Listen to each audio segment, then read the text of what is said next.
Hello అండి. Welcome to our YouTube channel విద్యా భరోసా. So guys ఈ వీడియోలో నేను భారతదేశ చరిత్ర నుంచి టెంపుల్ ఆర్కిటెక్చర్ లేదా ఆలయ నిర్మాణ శాస్త్రం అనేటువంటి అంశం మీద కొన్ని బిట్స్‌నైతే ఎక్స్‌ప్లెయిన్ చేయబోతున్నానండి. So most of the aspirants అందరూ కూడా ఈ బిట్స్‌ని చూసి ఉండరు అనేటువంటిదైతే నేను అనుకుంటున్నాను. సో వారికి ఉపయోగపడుతుంది అనేటువంటి ఉద్దేశ్యంతో ఈ వీడియో చేయడం అనేది జరిగిందండి. బట్ తెలిసిన వారు ఎవరైనా ఉంటే ఇట్స్ ఓకే అండి. తెలిసిన వారంతా కూడా ప్రశ్నలకు కింద కామెంట్ సెక్షన్‌లో మీ యొక్క సమాధానాన్ని అయితే మెన్షన్ చేస్తారని అనుకుంటున్నాను. సో ఇక లేట్ చేయకుండా వీడియోలోకైతే వెళ్ళిపోదాం. మొదటి ప్రశ్న 2021లో యునెస్కో ప్రపంచ వారసత్వ ప్రదేశంగా ప్రకటించబడిన తెలంగాణ రాష్ట్రంలోని పాలంపేట్ గ్రామంలో ఉన్న రామప్ప దేవాలయం కింది ఏ రాజవంశం పాలనలో నిర్మించబడింది అనేటువంటిది ప్రశ్న అండి. సో దీనికి సమాధానం వచ్చేసి ఆప్షన్ 4 కాకతీయనండి.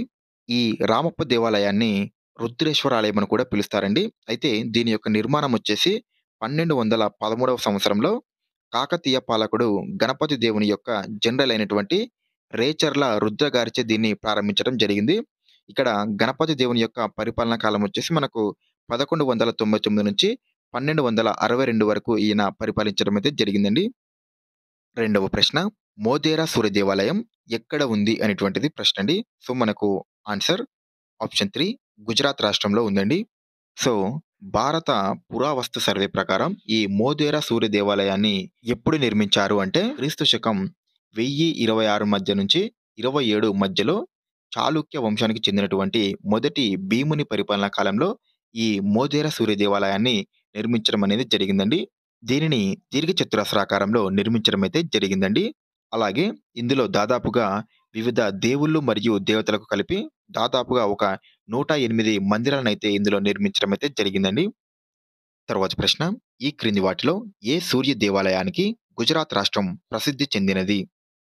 ఆన్సర్ ఆప్షన్ 1 మోతేరా సూర్య దేవాలయం. సో ఈ మోతేరా సూర్య దేవాలయాన్ని పుష్పావతి నది ఒడ్డున 1026వ సంవత్సరంలో సోలంకి రాజవంశపు రాజు అయినటువంటి భీమ్దేవ్ రాజు దీనిని నిర్మించడం అయితే జరిగిందండి. అలాగే మనం ఒకసారి మిగిలినటువంటి ఆప్షన్స్‌ని పరిశీలిస్తే ఆప్షన్ 2 సూర్యపహార్ దేవాలయం. దీనిని అస్సాం రాష్ట్రంలో నిర్మించడం అనేది జరిగింది. అలాగే మార్తాండ్ సూర్య దేవాలయం. దీనిని కాశ్మీర్‌లో నిర్మించడం జరిగింది.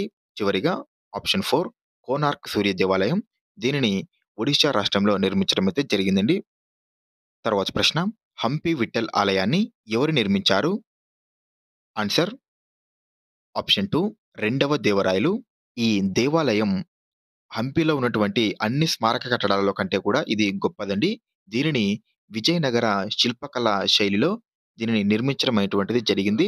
15వ శతాబ్దంలో రెండవ దేవరాయలు నిర్మించినటువంటి ఈ దేవాలయాన్ని విష్ణు అవతారమైనటువంటి విఠల లేదా శ్రీకృష్ణుడికి అంకితం చేయడం అయితే జరిగిందండి ఈ దేవాలయాన్ని. ఇక్కడ ఇంకొక పాయింట్ ఉందండి. అది ఏమిటి అంటే దీనిని రెండవ దేవరాయలు ఆయన పరిపాలనా కాలంలో నిర్మిస్తే ఈ గుడిని శ్రీకృష్ణ దేవరాయలు ఆయన పరిపాలనా కాలంలో మిగిలినటువంటి అనేక భాగాలను ఆయన విస్తరించడం అనేది జరిగిందండి. ఆయన పరిపాలనా కాలంలో. మీరు కన్‌ఫ్యూజ్ అవ్వకూడదని ఈ 2 పాయింట్లు చెప్పడం జరిగింది. సో గైస్ ఈ వీడియో నచ్చితే ప్లీజ్ ఒక చిన్న లైక్ చేయడం మాత్రం మర్చిపోకండి. మీరు లైక్ చేయడం ద్వారా ఇలాంటి మరెన్నో వీడియోస్‌ని మీకు ఇవ్వడానికి మాకు కొంచెం ఎంకరేజ్‌మెంట్‌గా ఉంటుంది. సో ప్లీజ్ వీడియోని లైక్ చేయడం మాత్రం మర్చిపోకండి. తర్వాత ప్రశ్న భారతదేశంలో అతిపెద్ద మఠమైన తవాంగ్ మఠం ఏ రాష్ట్రంలో ఉంది? అనేటువంటిది ప్రశ్న అండి. So answer option 1 Arunachal Pradesh అండి. మనకు ఈ తవాంగ్ మఠం అనేటువంటిది భారతదేశంలోనే అతిపెద్ద మఠం అండి. అలాగే ఇది టిబెట్‌లోని లాసాలోని పొటాలో ప్యాలెస్ తర్వాత ప్రపంచంలో రెండవ అతిపెద్ద మఠం అండి ఇది. దీనిని టిబెటన్‌లో గార్డెన్ నంగ్యాల్ లాట్సే అనేటువంటి పేరుతో పిలవటం అయితే జరుగుతుందండి. అయితే దీనిని ఎవరు నిర్మించారు అంటే 1680, 81 మధ్యలో మెరాక్ లామా లోడ్రే గ్యాట్సో అనేటువంటి వారు దీనిని స్థాపించడం అయితే జరిగింది. అయితే ఇందులో ఉన్నటువంటి గ్రంథాలు ఏమిటి అంటే గైటెంగ్పా, డోడుయిపా, మమత, కంగ్యార్, తెంగ్యూర్ మరియు జుంగ్‌డూయి అనేటువంటి గ్రంథాలు ఇందులో ప్రముఖమైనవండి. తర్వాత ప్రశ్న భారతదేశంలోని కింది దేవాలయాలలో ఏది బ్లాక్ పగోడా అని పిలువబడుతుంది? ఆన్సర్ ఆప్షన్ 1 సూర్య దేవాలయం, కోనార్క్.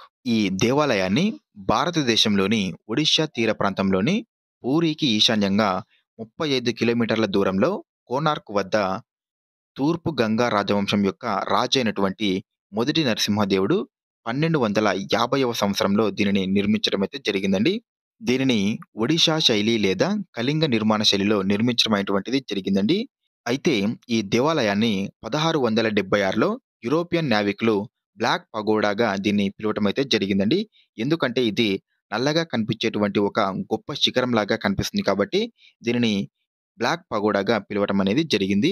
దీనిని 1984లో యునెస్కో ప్రపంచ వారసత్వ ప్రదేశంగా కూడా ప్రకటించడం అయితే జరిగిందండి.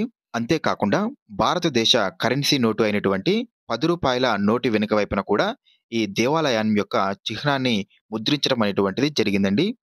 తరువాతి ప్రశ్న. కింది వాటిలో స్తూపాలు, మఠాలు, దేవాలయాలు మరియు స్తంభాలకు ప్రసిద్ధి చెందిన ప్రదేశమేది అనేటువంటిది ప్రశ్నండి. సో, దీనికి ఆన్సర్ ఆప్షన్ 2 సాంచి ప్రాంతమండి. భారతదేశంలో ఉన్నటువంటి ఈ సాంచి స్తూపం, స్తూపాలు మరియు మఠాలు, దేవాలయాలు, స్తంభాలకు ప్రసిద్ధి చెందినటువంటి ప్రదేశమండి. ఇక్కడ అనేక దేవతలు, దేవుళ్ళ యొక్క చిత్రాలను, అలాగే వాటికి సంబంధించినటువంటి ఆలయాలను కూడా ఇందులో నిర్మించడం అనేటువంటిది జరిగింది. అంతేకాకుండా ఇక్కడ మనకు అనేకమైనటువంటి మఠాలు మరియు స్తంభాలపై అనేకమైనటువంటి శాసనాలు ఇక్కడ కనిపించడం అనేది జరుగుతుంది. అంతేకాకుండా ఈ సాంచిలో ఒక సింహ రాజధాని కూడా కనుగొనబడిందండి. కాకపోతే అది శిథిలావస్థలో ఉంది. అలాగే మనకు ఈ సాంచి వద్ద పక్కన కనిపిస్తున్నటువంటి ఒక గొప్ప స్తూపం కూడా ఉందండి. ఇది భారతదేశంలోని పురాతన రాతి నిర్మాణాలలో ఒకటి. ఇది భారతీయ వాస్తుశిల్పం యొక్క ముఖ్యమైన స్మారక చిహ్నంగా దీనిని చెప్పుకోవటం అయితే జరుగుతుంది. దీనిని వాస్తవానికి 3వ శతాబ్దానికి చెందినటువంటి మౌర్య చక్రవర్తి అయిన అశోక ది గ్రేట్ గారిచే దీనిని నిర్మించడం అయితే జరిగిందండి. ఇందులో బుద్ధుని అస్థికలు ఉన్నాయి అనేటువంటిది ఎక్కువగా నమ్మటం అయితే జరుగుతుంది. తరువాతి ప్రశ్న. ఈ ఆలయం తమిళనాడులోని కోరమాండల్ తీరంలోని మామల్లపురంలో ఉన్న అనేక హిందూ స్మారక కట్టడాలలో 2వ నరసింహవర్మన్ పాలనలో నిర్మించబడింది. అది ఏ దేవాలయం అనేటువంటిది ప్రశ్నండి. సో, దీనికి ఆన్సర్ ఆప్షన్ 3 షోర్ దేవాలయం. ఈ షోర్ దేవాలయం అనేటువంటిది మనకు తమిళనాడులోని మహాబలిపురంలో చెన్నైకి దక్షిణాన 60 కిలోమీటర్ల దూరంలో ఉంటుందండి. ఇది క్రీస్తు శకం 8వ శతాబ్దానికి చెందినదండి. దీనిని గ్రానైట్ బ్లాకులతో నిర్మించడం జరిగింది. దీనిని నిర్మించినది ఎవరు అంటే భారత పల్లవ రాజవంశానికి చెందినటువంటి 2వ నరసింహవర్మన్. ఈ దేవాలయం దక్షిణ భారతదేశంలోని పురాతన రాతి నిర్మాణాలలో ఒకటి. దీనిని 1984లో యునెస్కో ప్రపంచ వారసత్వ ప్రదేశంగా గుర్తించడం అయితే జరిగిందండి. తరువాతి ప్రశ్న. తంజావూరులోని బృహదీశ్వరాలయం కింది ఏ నిర్మాణ శైలికి చెందినది? ఆన్సర్ ఆప్షన్ 4 ద్రావిడ శైలికి. ఈ బృహదీశ్వరాలయం అనేటువంటిది మనకు తమిళనాడులోని తంజావూరులో ఉన్నటువంటి ఒక హిందూ దేవాలయం అండి. దీనిని శివుడికి అంకితం చేయటం జరిగింది. ఇది కావేరి నది ఒడ్డున ఉన్నటువంటి ఒక దేవాలయం. దీని యొక్క నిర్మాణ శైలి ఏ విధంగా ఉంది అంటే ఇది ద్రావిడ నిర్మాణ శైలిలో దీనిని నిర్మించడం అనేటువంటిది జరిగింది. దీనిని నిర్మించినటువంటి రాజు ఎవరు అంటే 1వ రాజరాజ చోళుడండి. ఇది ద గ్రేట్ లివింగ్ చోళ దేవాలయాలలో ఒక భాగం. దీనిని క్రీస్తు శకం 1010వ సంవత్సరంలో నిర్మించడం అనేటువంటిది జరిగింది. అయితే 1987లో దీనిని యునెస్కో ప్రపంచ వారసత్వ ప్రదేశంగా కూడా గుర్తించడం అయితే జరిగిందండి. తరువాతి ప్రశ్న. శుక్రేశ్వర దేవాలయం భారతదేశంలోని ఏ రాష్ట్రంలో ఉంది? ఆన్సర్ ఆప్షన్ 1 అస్సాంలో ఉందండి ఇది. ఈ శుక్రేశ్వర దేవాలయం అనేటువంటిది మనకు భారతదేశంలో ఉన్నటువంటి అస్సాం రాష్ట్రంలో ఉన్న ఒక ముఖ్యమైనటువంటి శివాలయం అండి ఇది. ఈ ఆలయాన్ని గౌహతి నగరంలోని పన్ బజార్ ప్రాంతంలో బ్రహ్మపుత్ర నదికి దక్షిణ ఒడ్డున లేదా ఇటాకులి కొండపై దీనిని నిర్మించడం అనేటువంటిది జరిగిందండి. సో, ఈ దేవాలయం మనకు 18వ శతాబ్దానికి చెందినదండి. శివుని యొక్క ఉనికిని చాటుకోవడానికి ప్రపంచ నలుమూలల నుంచి ప్రజలు ఇక్కడికి రావడం అనేటువంటిది జరుగుతుందండి. తరువాతి ప్రశ్న. పద్మనాభ స్వామి దేవాలయం ఎక్కడ ఉంది? ఆన్సర్ ఆప్షన్ 1 కేరళలోని తిరువనంతపురంలో.